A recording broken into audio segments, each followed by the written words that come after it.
사람들은 나름대로 왕을 섬기거든요. 이 우주와 만물을 창조하고 다스리시는 만왕의 왕을 섬길 것인가?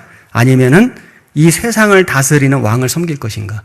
세상을 다스리는 왕이라는 것은 뭐 대통령 얘기하는 게 아니고 세상을 다스리는 어떤 권력, 명예, 물질, 세상의 쾌락 이런 거예요. 그걸 왕으로 섬기는 거예요. 왕이라는 게 뭐냐면은 지켜주는 거지 않습니까? 지켜주고 보호해주고 그리고 어떤 것을 이렇게 이기게 해주고 또 좋은 것을 갖다 주고 왕은 나라를 세워주고 지켜주고 다스려가지고 이렇게 복을 주는 것이 왕이니까 왕의 책임이니까 나의 인생을 정말 지켜주고 다스리고 복을 주실 분이 누구냐? 이분이 창조주 하나님이다. 만왕의 왕이신 예수 그리스도다. 이렇게 하나님을 예수 그리스도를 왕으로 섬기는 사람이 있는가 하면은 아니라고. 내 왕은 세상이라고. 세상 명예와 권력과 부귀 영화가 나의 왕. 그것이 나를 지켜줄 거라고. 나를 행복하게 해줄 거라고. 그래서 세상 사람들은 곡간을 짓고 자기의 물질을 거기에 쌓아놓고 내 영혼아 기뻐하고 즐거워하라. 그것이 마치 자기를 행복하게 해줄 것처럼 생각하고 살지 않습니까? 그게 왕이거든요. 어떤 왕을 섬길 것인가? 이건 참 중요한 문제죠. 하나님을 왕으로 섬기면 하나님의 백성이 되고 하나님의 다스림을 받고 세상을 왕으로 섬기면은 세상의 종이 되고 세상의 다스림을 받게 될 겁니다. 이스라엘 백성들은 세상 왕을 세워달라고 계속 요구했습니다. 그런데 세상 왕은 주는 게 아니고요. 축복을 주는 게 아니고 계속 빼앗아 갑니다. 여기 사무엘이 왕의 제도를 설명할 때 반복되는 단어가 11절에도 취하여, 13절에도 너희 딸들을 취하여, 또 14절에도 제일 좋은 것을 취하여, 또 15절에도 11조를 취하여, 16절에도 소년과 나귀들을 취하여, 그 다음 17절에도 양떼의 10분의 1을 취하리니 여기 취해갈 거다는 단어가 6번 반복됩니다. 세상의 왕은 다 취해가는 거예요. 있는 걸 가져가는 거예요. 그래서 세상 왕을 섬기면요, 마음의 기쁨을 빼앗기고 즐거움을 참된 즐거움을 빼앗기고 평강을 빼앗기고 그리고 하나님께 받을 수 있는 축복을 빼앗기고 그리고 나중에는 결국은 생명도 빼앗기고 영원한 축복도 빼앗기고 다 빼앗기는 거예요. 그러지 않습니까?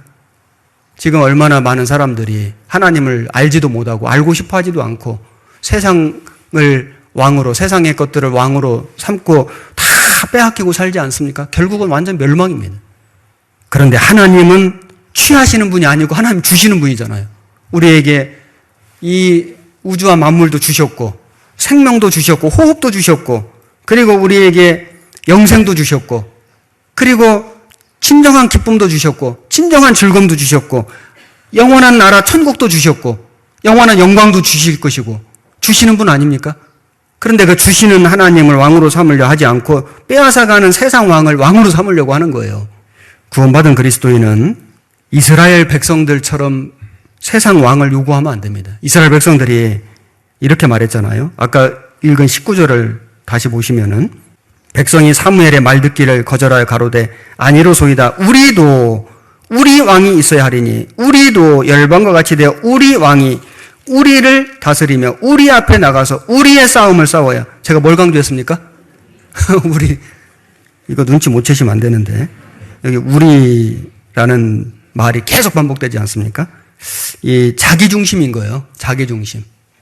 하나님께서 하나님의 사랑으로 하나님의 나라에 하나님의 영광을 주시고 하나님이 중심이 돼야 되는데 하나님은 온데간데 없고 여기 우리도 우리 왕이 있어야 되고 우리도 열방처럼 되고 우리 왕이 우리를 지켜줄 것이고 다스릴 것이고 우리 앞에 우리 싸움을 완전 자기중심, 인간중심, 이게 인본주의거든요. 바벨탑이 인본주의입니다.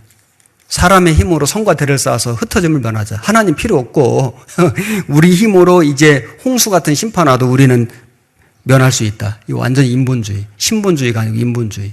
근데 지금 세상이요. 완전한 인본주의입니다. 하나님 관심도 없습니다. 하나님 필요 없습니다. 컴퓨터가 신이고 그리고 이제 AI, 인공지능 신처럼 됩니다. 진짜 사람을 다스립니다. 그런데 그런 세상 오는 걸 사람들이요, 그걸 원해요. 여러분 요즘 잘 보시지만은 예전에는 선진국일수록 개인의 인권이 중시됐습니다. 개인의 인권. 그래서 프라이버시를 침해하는 것은 아주 이거는 이제 민주주의 국가가 할 수 있는 일이 아닌 거예요. 그래서 뭐 개인 정보를 뭐 이렇게 뭐 노출시킨다, 조사한다든지 도청을 한다든지 그런 그 사람의 어떤 신원을 조회한다든지 이것이 굉장한 범죄 행위였는데 지금은 어떻게 됐습니까? 지금은 국가에서 다 조사합니다. 동선 다 확인하고, 다 추적하고, 다 공개하고. 그렇게 해야지 전염병을 막을 수 있거든요. 이제는 이제 국가 권력이 아주 극대화되는 세상이 될 거예요. 개인의 인권은 이제 나중입니다. 생명과 안전이 이제 먼저입니다. 그러다 보니 이제는 국가의 권력이 극대화되고 그렇게 되면 이제 국가 권력으로 모든 사람이 통제되는 시대가 이제 이루어지죠. 사람들은 또 그걸 받아들일 수밖에 없고요.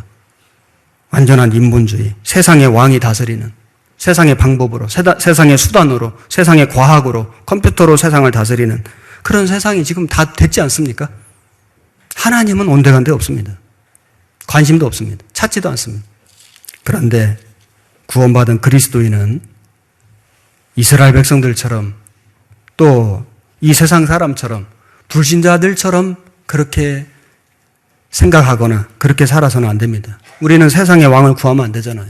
이럴 때일수록 우주와 만물을 창조하신 하나님을 찾고 그 하나님을 구하고 그 하나님을 섬기고 그 하나님의 말씀에 순종하고 그 하나님의 복음을 전해서 하나님의 나라가 이루어지도록 우리는 살아야 돼요. 그게 구원받은 그리스도인의 마땅한 본분이에요.